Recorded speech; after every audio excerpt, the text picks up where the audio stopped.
ఓం శ్రీ గురుభ్యో నమః. ఓం శ్రీ మహాగణాధిపతియే నమః. అక్టోబర్ నెలలో ద్వాదశ రాశుల యొక్క ఫలితాలు ఏ విధంగా ఉన్నాయో ఒకసారి తెలుసుకుందాం. ముందుగా ఏ గ్రహాలు ఏ రాశుల్లో సంచరిస్తున్నాయో ముందుగా తెలుసుకుందాం. ముఖ్యంగా శని మీనరాశిలో వక్రస్థితిలో ఉండటం, రాహు కుంభరాశిలోను, కేతు సింహరాశిలో సంచారం చేయడం జరుగుతుంది.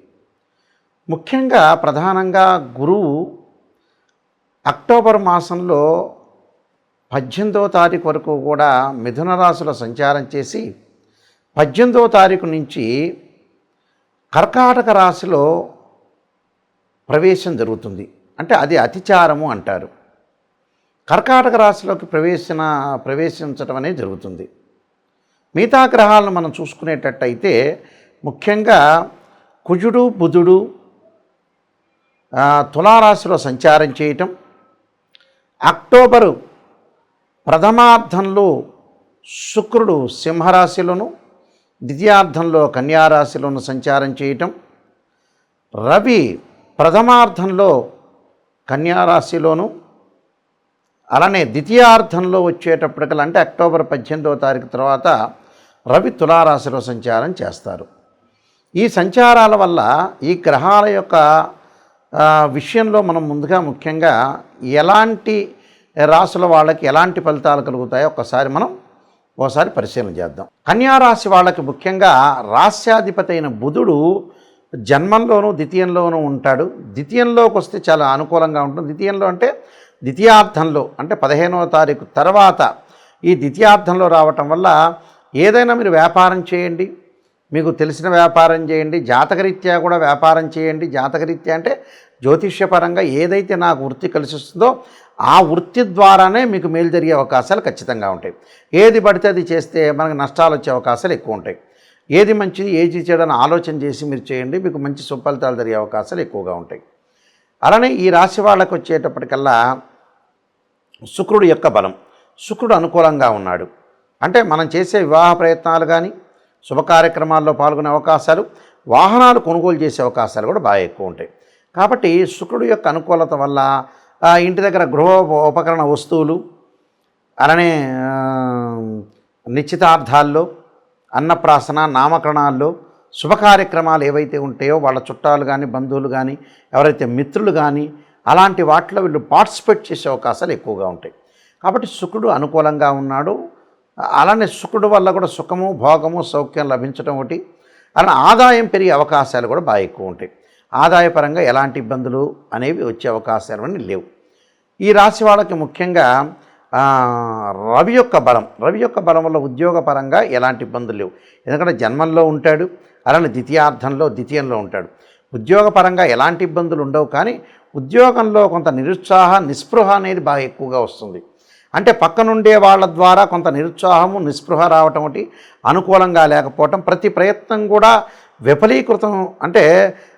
విపులీకృతంగా చెప్పటం ఒకటి, అలానే ప్రతి ప్రయత్నం కూడా కొంత లేట్ అయ్యే అవకాశాలు ఎక్కువగా ఉంటాయి. ఆ లేటు జరగకుండా చూసుకోవటం చాలా మంచిది. అంటే లేట్ అయ్యే అవకాశాలు ఉంటాయి కాబట్టి కొంత జాగ్రత్త ప్రవర్తించి ముందుకెళ్ళటం అనేది చాలా ఇంపార్టెంట్. అలానే గురువు యొక్క బలం, గురువు దశమ స్థానంలో ఉన్నాడు. అంటే చతుర్థాధిపతి సప్తమాధిపతి అయిన గురువు వీళ్ళకి దశమ స్థానంలో ఉండటంలో వృత్తిపరంగా అనుకూలంగా ఉంటుంది, ఎలాంటి ఇబ్బందులు కలిగే అవకాశాలు లేవు. అలానే సప్తమ స్థానంలో ఉన్న శని వక్రస్థితిలో ఉండటం వల్ల ధనాదాయం బాగా పెరగటం, ధనధాన్య లాభం కలిగే అవకాశాలు ఎక్కువ ఉంటాయి. అలానే ఫైనాన్షియల్ పరంగా ఆకస్మికంగా ధనలాభం కలిగే అవకాశాలు కూడా బాగా ఎక్కువ ఉంటాయి. కాబట్టి ఆరోగ్యం గతం కంటే కూడా మెరుగుపడే అవకాశాలు ఎక్కువగా ఉంటాయి. అలానే రాహు యొక్క బలం వల్ల కూడా స్థానచలనం జరిగే అవకాశాలు ఎక్కువగా ఉంటాయి. అంటే ఒక చోట నుంచి ఇంకో చోటకి ట్రాన్స్ఫర్ అయ్యే అవకాశాలు ఎక్కువ ఉంటాయి. కాబట్టి స్థానచలనం జరిగే అవకాశాలు కూడా ఎక్కువగా ఉంటాయి. కాబట్టి ఆ స్థానచలనం కాకుండా కొంత ప్రమోషన్లో లాభించే అవకాశాలు ఉంటాయి. ట్రాన్స్ఫర్ అయ్యే స్థితి కూడా ఎక్కువగా ఉంటుంది. కాబట్టి ఎలాంటి ఆందోళన చెందాల్సిన పని లేదు. నేను కొన్ని రెమెడీస్ అనేవి చెబుతాను. ఆ రెమెడీస్ మీరు పాటించి ముందుకు వెళ్ళండి, మీకు మంచి జరిగే అవకాశాలు ఖచ్చితంగా ఉంటుంది. ఈ రాశివారు ముఖ్యంగా కొన్ని ప్రత్యేకంగా రెమెడీస్ అనేవి అనుసరించాలి. ఆ రెమెడీస్లో నేను కొన్ని పరిహారాలు చెప్తాను. ఆ పరిహారాలు పాటిస్తే మంచి జరిగే అవకాశాలు ఖచ్చితంగా ఉంటాయి. ఎందుకంటే ఈ రాశి వాళ్ళు ముఖ్యంగా సూర్యుడి యొక్క నమస్కారాలు చేయటం మంచిది. ఈ అక్టోబర్ మాసాల్లో 4 ఆదివారాల పూట కూడా 4 ఆదివారాలు ప్రాతకాలంలో సూర్యుడు ఉదయించే సమయంలో సూర్యుడి యొక్క ప్రార్థన చేయాలి. సూర్యుడి యొక్క ప్రార్థన చేయటంలో చాలా మంచి మంత్రం ఏమిటంటే సూర్యగాయత్రి మంత్రం అంటాం మనం. ఈ సూర్యగాయత్రి మంత్రం వల్ల ఏం జరుగుతుంది అంటే ఉద్యోగపరంగా ఇబ్బందులు లేకుండా ఉంటారు, నూతన ఉద్యోగాలు లభించే అవకాశం ఉంటుంది. ఆరోగ్యం మహాభాగ్యం అని ఆరోగ్యం పరంగా కూడా ఇబ్బందులు లేకుండా ఉండే అవకాశాలు ఖచ్చితంగా ఉంటాయి. కాబట్టి ఆరోగ్యం కానీ ఉద్యోగం కానీ అనుకూలంగా ఉండాలంటే సూర్యగాయత్రి మంత్రాన్ని సూర్యుడి యొక్క స్తోత్రపరణం చేయాలి. సూర్యగాయత్రి మంత్రంలో అతి పవర్ఫుల్ అయిన మంత్రం ఏంటంటే ఆదిత్యాయ విద్మహే సహస్రమూర్తాయ ధీమహి తన్నో భాను ప్రచోదయాత్ అనే మంత్రాన్ని చదవాలి. దాంతోపాటు ఓం ఆదిత్యాయ విద్మహే సహస్ర కిరణాయ ధీమహి తన్నో సూర్య ప్రచోదయాత్ అనే మంత్రాన్ని చదివితే మనకు ఖచ్చితంగా మంచి జరిగే అవకాశాలు ఖచ్చితంగా ఉంటుంది. అలానే మానసికంగా ఆందోళన చెందుతున్న వాళ్ళు, చెవి ముక్కు గొంతు అలానే నిమోనియాతో బాధపడుతున్న వాళ్ళు, లంగ్స్ సంబంధించిన ఎఫెక్ట్స్తో బాధపడుతున్న వాళ్ళు, ఖచ్చితంగా సైనస్ సంబంధించిన ఆరోగ్యపరంగా ఇబ్బందులు కలుగుతున్న వాళ్ళు, మానసికంగా బలం లేని వాళ్ళు, మానసికంగా ఆందోళన చెందుతున్న వాళ్ళు ఖచ్చితంగా ఆరాధన చేయాల్సిన చంద్రగ్రహాన్ని ఆరాధన చేయాలి. చంద్రుని ఎలా ఆరాధన చేయాలి? చంద్రగాయత్రి మంత్రాన్ని చదువుకోవాలి. క్షీరపుత్రాయుధ్య అమృతతత్వాయ ధీమహి తన్నో చంద్ర ప్రచోదయాత్ అనే మంత్రాన్ని చదువుకోవాలి. రియల్ ఎస్టేట్ కానీ అలానే అగ్రికల్చర్ ల్యాండ్స్లో కానీ రైతులు కానీ బిల్డర్స్ కానీ కెమికల్ కంపెనీస్ వాళ్ళు కానీ డాక్టర్స్ కానీ కోర్టు వ్యవహారాలు పోలీస్ స్టేషన్ వ్యవహారాల్లో చిక్కుకున్న వ్యక్తులు అలానే ఏదైతే ఆస్తిపాస్తుల గురించి గొడవలు అన్నదమ్ముల మధ్యలో గొడవలు ఉన్న వాళ్ళు తప్పకుండా సుబ్రహ్మణ్య స్వామి యొక్క ఆరాధన చేయాలి. అంటే 2 జంట సర్పాలను దానం చేయటము అలానే రాహుకాలంలో పూజ చేయటము సుబ్రహ్మణ్య స్వామి యొక్క ఆరాధన చేయాలి. సుబ్రహ్మణ్య స్వామిని చుట్టూ ప్రదర్శన చేసేటప్పుడు తప్పకుండా తత్పురుషాయ విద్యే మహాసేనాయ ధీమహి తన్నో షణ్ముఖ ప్రచోదయాత్ అనే మంత్రాన్ని చక్కగా చదువుకోవటం వల్ల మనకున్న గొడవలు తగాదులు ఇలాంటివన్నీ కూడా పరిష్కారం జరిగే అవకాశాలు ఖచ్చితంగా ఉంటాయి. అలానే వీళ్ళు బుధగ్రహం అంటే బుద్ధిబలం పెరగటానికి, లౌకిక జ్ఞానం పెరగటానికి, అలానే గణిత శాస్త్రంలో ప్రాధాన్యత పెరగటానికి, లెక్కల్లో పిల్లలు విద్యార్థులు వీక్గా ఉన్న వ్యక్తులు వ్యాపారపరంగా అనుకూలంగా ఉండాలంటే ఖచ్చితంగా విష్ణు సహస్రనామ పారాయణంతో పాటు ఓం యక్షాయ కుబేరాయ వైశ్రవణాయ ధనధాన్యాధిపతే ధనం ధాన్యం సమృద్ధిమే దేహిమే దాపయిస్వ అనే మంత్రాన్ని చక్కగా బుధవారం రోజున ప్రాతకాలంలో 11 సార్లు చదవటం చాలా మంచిది. అలానే విద్య యందు అనుకూలంగా లేకపోవటం, విద్య పిల్లలకి మర్చిపోవటం చదివినంతా కూడా, అలానే ధనపరంగా ఇబ్బందులు కలుగుతున్న వాళ్ళు, మొండి బాకీలు వసూలు కాని వాళ్ళు, ఉద్యోగ ప్రయత్నాలు కూడా అనుకూలంగా లేని వాళ్ళు, అలానే ఫైనాన్షియల్ పరంగా ట్రబుల్స్ ఉన్న వ్యక్తులు ఎవరైతే ఉంటారో వాళ్ళందరూ కూడా సంతానపరంగా ఇబ్బందులు కలిగిన వ్యక్తులు ఎవరైతే ఉంటారో వాళ్ళందరూ కూడా తప్పకుండా దత్తాత్రేయ స్వామి పారాయణం దత్త కవచాన్నితో పాటు ఓం దేవానాంచ ఋషీనాంచ గురుకాంచన సన్నిభం బుద్ధిమతం త్రిలోకేశం తమ నమామి బృహస్పతిం అనే మంత్రాన్ని చక్కగా చదువుకోవటం వల్ల కూడా వీళ్ళకి మంచి జరిగే అవకాశాలు ఖచ్చితంగా ఉంటాయి. అలానే వివాహం కాని స్త్రీ పురుషులు ఎవరైతే ఉంటారో మాకు వివాహాలు కావట్లేదు, దగ్గరికి వచ్చినట్టు వచ్చి వెళ్ళిపోతున్నాయనే వ్యక్తులు అమ్మవారి యొక్క ఆరాధన చేయాలి.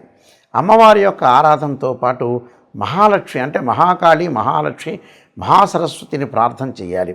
అలానే కాత్యాయనాయుధ్యే కన్యాకుమారి ధీమహి తన్నో దుర్గి ప్రచోదయాత్ అనే మంత్రాన్ని చదవటం వల్ల శీఘ్రంగా వివాహం జరిగే అవకాశాలు ఉంటాయి. అలానే శుక్రవారం రోజున బొబ్బర్లు దానం చేయటం, వీలైతే బొబ్బర్లు ఆవుకు పెట్టే అవకాశం అనేది చూసుకోవాలి. అలానే వీలైతే శుక్ర జపం చేయించటం, అలానే అబ్బాయిలు వివాహం కాలేదంటే వరపాశుపతాస్త్ర అంటే కన్యాపాశుపతాస్త్ర రుద్రాభిషేకం, అమ్మాయిలు వచ్చేటప్పటికల్లా అంటే అబ్బాయిలు వచ్చేటప్పటికల్లా ఈ శుక్రుడి గురించి మళ్ళీ రిపీట్గా చెబుతున్నాను చూడండి ఒక్కసారి. శుక్రగ్రహం నుంచి మళ్ళీ చెబుతున్నాను. ఎవరైతే అమ్మాయిలకు వివాహం కావట్లేదో, అబ్బాయిలకు వివాహం కాకపోతుంటే వీళ్ళు శుక్రగ్రహం యొక్క అనుకూలత ఉండాలి. శుక్రుడు కళత్రకారకుడు, వివాహకారకుడు, సుఖాన్ని భోగాన్ని సౌఖ్యాన్ని ఇచ్చేవాడు శుక్రుడు. ఈ శుక్రగ్రహం వల్ల మరి ఎవరికైతే వివాహం కావట్లేదో అబ్బాయిలు కన్యాపాశుపతాస్త్ర రుద్రాభిషేకం, అమ్మాయిలు వరపాశుపతాస్త్ర రుద్రాభిషేకం చేయటం, శుక్ర జపము, శుక్ర హోమం చేసుకోవటం, భృగుపాశుపతాస్త్ర రుద్రాభిషేకం చేసుకోవటం వల్ల చాలా మంచి జరిగే అవకాశం ఖచ్చితంగా ఉంటుంది. అలానే ఆయు ప్రమాణం తగ్గుతూ ఉండి ఆరోగ్యపరంగా నష్టాలు జరుగుతున్న వ్యక్తులు శని యొక్క ప్రభావం ఉంటుంది కాబట్టి శని యొక్క ఆరాధన చేయాలి.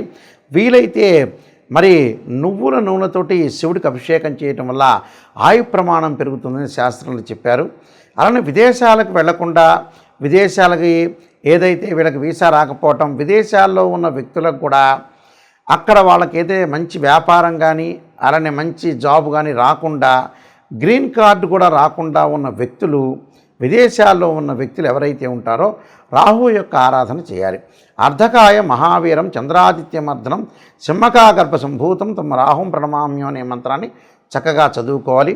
అలానే జ్ఞానవృద్ధి లేకుండా, ఎక్కడైనా సరే ఆధ్యాత్మిక చింతన లేకుండా మొండిగా ఉండి కోపాన్ని బాగా ఎక్కువగా తగ్గించుకోలేని వ్యక్తులు, కోప్పడుతుంటే చికాకులు కలిగి అలానే గొడవలు పడుతున్న వ్యక్తులు ఎవరైతే ఉంటారో వాళ్ళు కేతు యొక్క ఆరాధన చేయాలి. కేతువుకు అధిష్టాన దేవత అయిన గణపతి యొక్క ఆరాధన చేయాలి. గణపతిని గకార స్తోత్రంతో గరికతోటి పూజ చేయటం వల్ల వాళ్ళకి జీవితంలో ఉండే విఘ్నాలన్నీ కూడా తొలగిపోయే అవకాశం ఖచ్చితంగా ఉంటుంది.